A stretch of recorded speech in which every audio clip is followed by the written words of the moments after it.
Hi, Misha here, and last time we finally tackled the T-34, which was classed as a medium tank. Certainly the most famous and most influential Russian tank of World War II, and frankly of all time. And we've already talked about some of the light tanks. What about heavy tanks? Russia had them, and they too have quite an interesting place in history. And essentially, it's one big, long series from the KV-1 through the short-lived KV-2, a very interesting tank or even piece of artillery,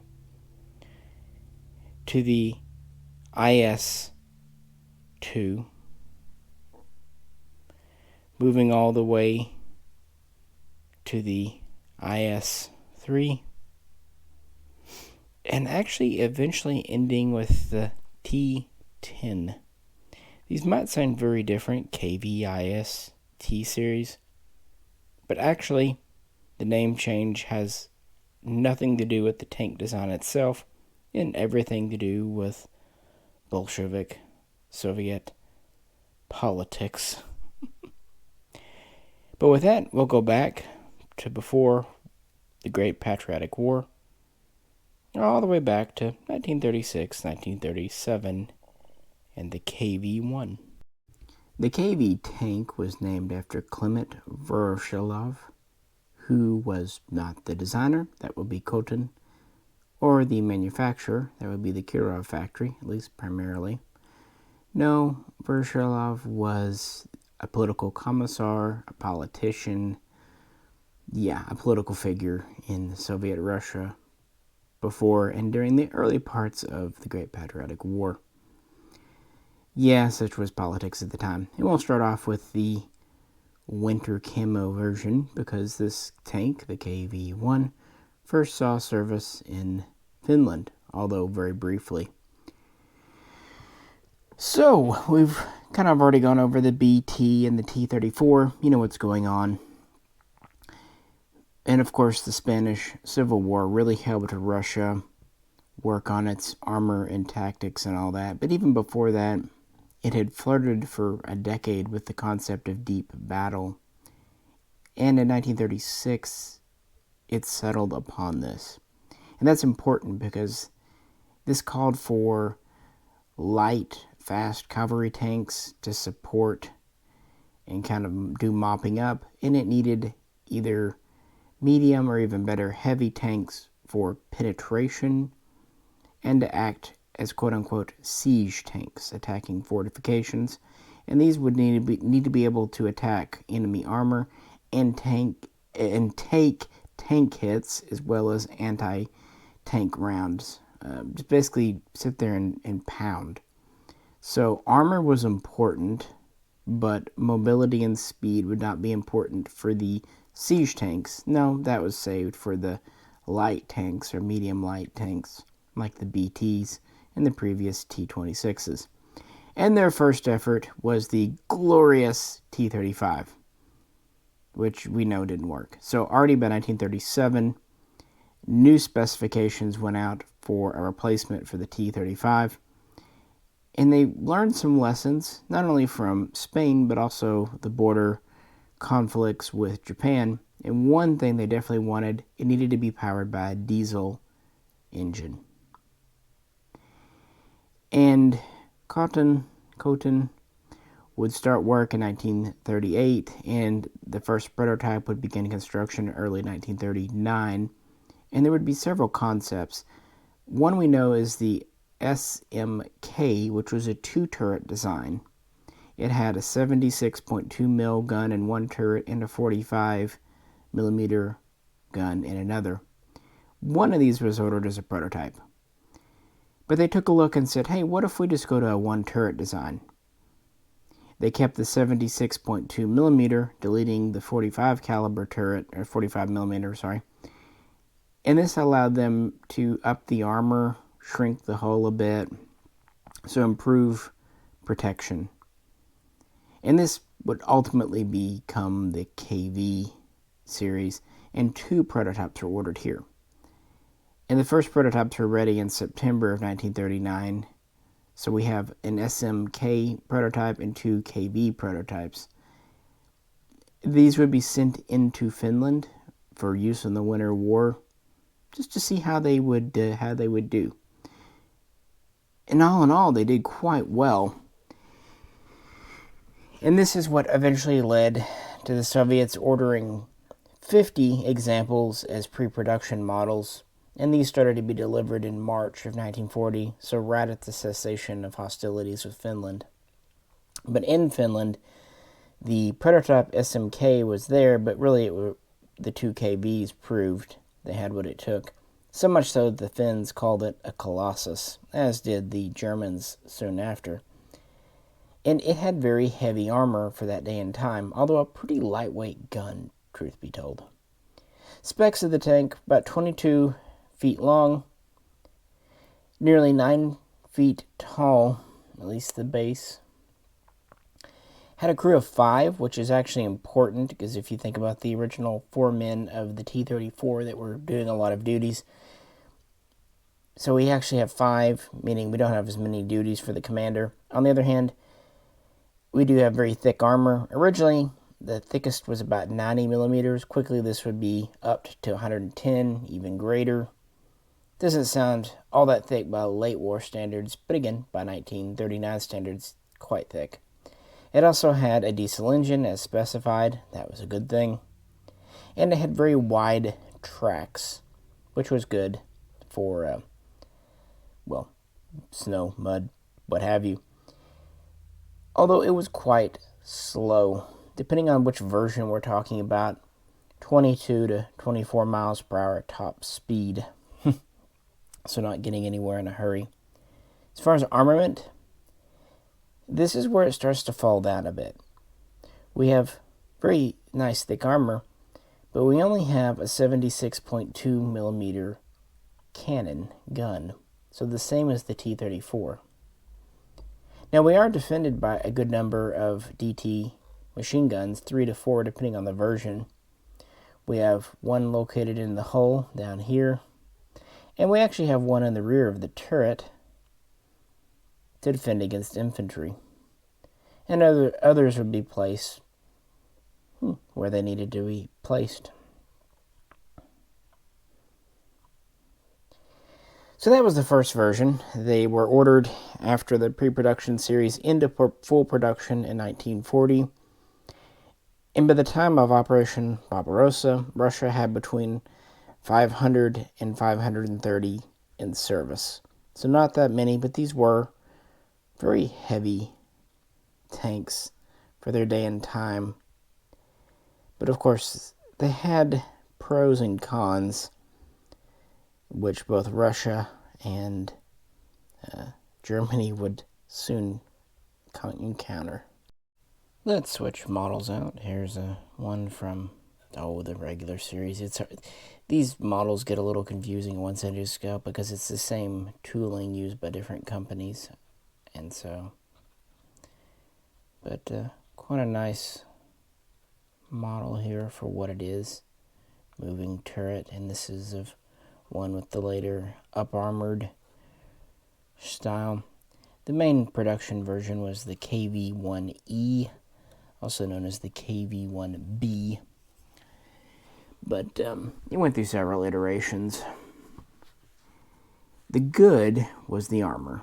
In fact, later on in production, it would get as much as 110 to 120 millimeters in spots. The bad, the transmission always sucked. It was actually an old Caterpillar style transmission. Very hard to shift, very unreliable, but it's what they needed to work with such a heavy tank.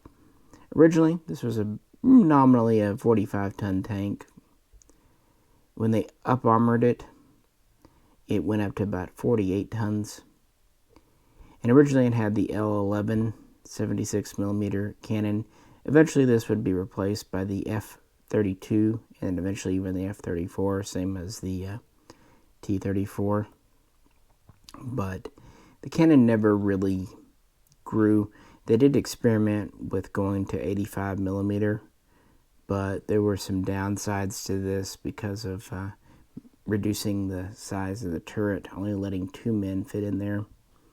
Also, there was often a radio in these, at least when they were put into full production. There was a radio operator. But, 5-man crew. So they were cranking these out as much as they could in 1941. They first saw combat a day after the invasion on June 23rd, and then in August, on August 14th mainly. They were used to defend Leningrad in a famous engagement. 5 of these dug in, basically being used as pillboxes, and were supplied with extra ammo. They were able to knock out over 40 German tanks in an hour, but that was kind of taking advantage of their strengths, armor, and a reasonably good gun for that day and time, in avoiding their detractions, lack of mobility, lack of speed, and a shit transmission, and a good but somewhat underpowered diesel engine. And of course, many were lost in 1941, just as many of everything was lost in Soviet Russia. And it was considered to take these out of production by 1942 when they went to Tankograd because, they had pros and cons, and the T-34 was really starting to come into its own. But because of the stellar reports being fed to the government, to Stalin, they would continue into 42. The problem is, of course, the Soviet Union didn't want to hear bad news, so they didn't really know the reality of the KV-1 tank at the time, because they didn't want to, frankly. But that's Soviet politics for you. So it grew up to about 48 tons. The problem was the engine was never improved, so it got it even slower. Now, towards the end of 1942, they would introduce the KV-1S, which tried to address some problems. Most paramount, it went to a new transmission finally that made things so much better. And to help with speed and maneuverability, they actually reduced the armor down to about 75 millimeters at its thickest. And they went to a newer style of turret that was a little lower profile, a little more streamlined, lighter weight. Still has the 76 millimeter gun. And these were faster and certainly easier to maneuver. But then, of course, people realized, wait a second, it's just a more expensive T-34. What are we doing this for? So production would actually be halted in August of 1943, with the last ones coming off the assembly lines as they used up parts that fall. Now, these would still be important. They still would be used throughout 1942. They were important in defending Stalingrad, and several were there at Kursk in the summer of 43, and most of them were actually lost there just because of the nature of the warfare and the increasing ferocity of German guns. By 1944, really, the KV-1 was considered obsolete, and actually they were not used the next year when Russia marched on, or rather rolled on, Berlin. And after World War II, the KV-1 series was declared obsolete.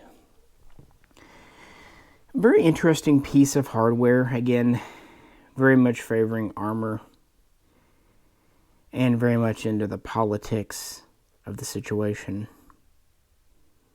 And kind of going all the way back to the initial showing at various places in Finland, especially the Mannerheim line. This is where we get our next version. Even though it was only produced in small numbers, we got to talk about it because it's really weird. Meet the KV-2, spiritual successor to the insanity of the T-35. Is it just me, or does this turret look like something from a Star Wars AT-ST? Yeah. So, this goes back to the Winter War. The KV-1 and other tanks, at least prototypes, were showing okay, but then they realized the 76mm gun could not punch through concrete bunkers, fortifications, basically break the Mannerheim line as such. So they ordered a new howitzer-equipped tank, or vehicle at least, to do this. And they looked at doing a 100mm high-velocity gun, the 122mm, or the 152mm. And this led to what they first called little turret and big turret KVs. They ended up deciding on simply sticking a 152mm gun on a standard KV chassis, hull, what have you. Yeah, a tank meant for a 76mm now has this thing. By the way, this model is from Hobby Master. It's actually quite nice. This is an all-metal turret with rotation and movement of the gun, as much as originally would have had anyway. So yeah, the hull is essentially the same. Still 22 feet long, still with the same transmission, engine. We just have a new giant turret. This turret itself is nearly 13 tons, including armor and the gun. And it stands 16 foot off the ground, meaning a ladder was required to get in and out. 2 prototypes were completed in just 2 weeks, and testing began in February of 1940. And after testing at the factory, they were sent to Finland. It doesn't seem like they actually saw active combat, but they were, put up against captured Finnish fortifications to see if they could punch through concrete and bunkers and all that stuff. So this is where some early reports came from, and it was put into production for whatever great that was worth. It is a big gun, I'll give it that. So Saddam's class does a heavy tank. Saddam's class does a piece of self-propelled artillery. Originally it had a 5-man crew.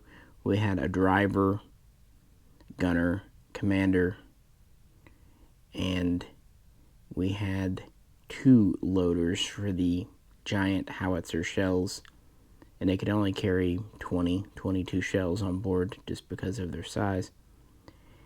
When an additional machine gun was added, a 6th crewman was added to man it. We had 1 to 2 machine guns in the hull, depending on the version, plus we had a rear-facing machine gun in the turret, again to defend against infantry. Overall weight started off at about 52, 53 tons, but late versions that received a little more armor and improvements went up to nearly 58 tons. And if you think this might have impacted the speed, you are correct, sir. This could barely manage 15 miles per hour on road and couldn't even get up to 8 miles per hour off-road. So, not getting anywhere in a hurry.